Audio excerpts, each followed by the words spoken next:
Imagina esto, un simple lanzamiento de piedra en una cueva del desierto, lo que parecía un acto sin importancia de un joven pastor beduino, a finales de 1946 o principios de 1947, se convirtió en el detonante del mayor descubrimiento arqueológico del siglo XX. Lo que encontró dentro no eran solo vasijas rotas, sino un tesoro que llevaba 2 milenios perdido, más de 900 manuscritos antiguos. Estos textos no solo son las versiones más antiguas que tenemos de la Biblia hebrea, sino que también esconden la historia de una secta misteriosa y verdades que han puesto patas arriba a nuestra comprensión de la historia. Pero ¿qué secretos guardaban con tanto recelo en medio del desierto? Todo arranca, como decíamos, entre 1946 y 1947, en las colinas resecas que bordean el Mar Muerto. Un pastor beduino, buscando una cabra que se le había escapado del rebaño, tiró una piedra dentro de una cueva y escuchó algo que no esperaba.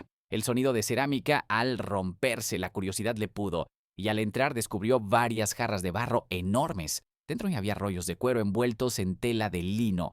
Este hallazgo accidental desató una auténtica fiebre del oro, pero para arqueólogos. Durante la siguiente década, tanto los beduinos como los arqueólogos peinaron la región de Qumrán, llegando a descubrir 11 cuevas que escondían un tesoro textual sin igual. Al final se recuperaron más de 900 manuscritos, aunque, eso sí, muchos estaban hechos pedazos. El mundo, de repente, tenía delante una biblioteca que había sobrevivido en silencio durante 2 milenios, una cápsula del tiempo que prometía darnos respuestas a preguntas que ni siquiera se nos había ocurrido hacer.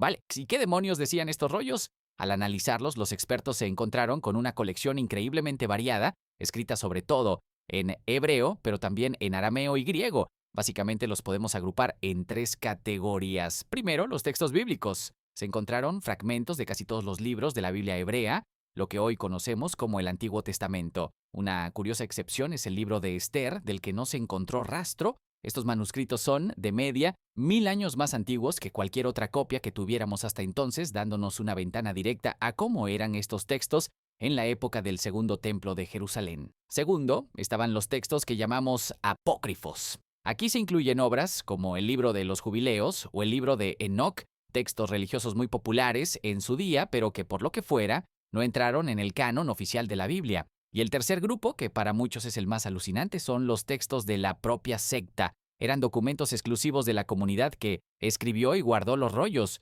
Incluían sus reglas, himnos, calendarios y sus propias profecías. Estos papeles nos abrieron por primera vez la puerta a la forma de pensar de una comunidad devota y enigmática que la historia había borrado del mapa. Y esto nos lleva a la pregunta del millón. ¿Quiénes eran los autores de este tesoro? La teoría que tiene más peso entre los expertos apunta a una secta judía conocida como los esenios. Los esenios eran un grupo que se había ido a vivir al desierto buscando una vida de pureza, estudio y comunidad, al parecer, como una forma de protestar contra lo que veían como la corrupción de los líderes del Templo de Jerusalén. Se dedicaban a copiar las escrituras con un cuidado exquisito y a escribir sus propios textos liderados por una figura a la que llamaban el Maestro de Justicia. Pero ¿por qué esconder así su valiosa biblioteca? Se cree que ocultaron los manuscritos en las cuevas sobre el año 70 de Cristo para salvarlos de la que se venía encima, el ejército romano que avanzaba para aplastar la gran revuelta judía y que terminaría arrasando el templo de Jerusalén. Las cuevas del desierto fueron su última y desesperada caja fuerte. No es exagerado decir que este descubrimiento le dio un vuelco total a nuestra forma de entender la historia de las religiones. Por un lado, los estudiosos pudieron comparar las versiones medievales de la Biblia con copias muchísimo más antiguas, confirmando que el texto se había transmitido con una precisión asombrosa, pero por otro, también sacaron a la luz pequeñas diferencias y variaciones que te puedes imaginar abrieron debates que duran hasta hoy.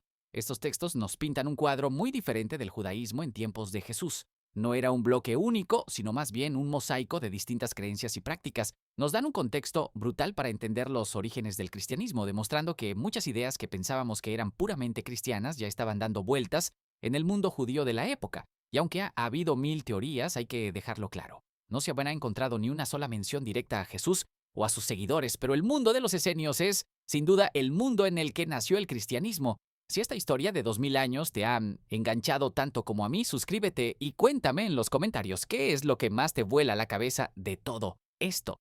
El descubrimiento por pura chiripa, lo que escondían los textos o la increíble historia de la gente que los protegió. A día de hoy, los manuscritos del Mar Muerto siguen siendo un campo de estudio que no para Y ahora con nuevas tecnologías como la inteligencia artificial se están descifrando secretos que se nos escapaban. No son solo reliquias viejas, son una conversación con el pasado que sigue muy viva. Nos recuerdan que la historia es mucho más compleja y misteriosa de lo que nos cuentan y que, a veces, el lanzamiento de una simple piedra puede cambiar por completo nuestra forma de ver el mundo.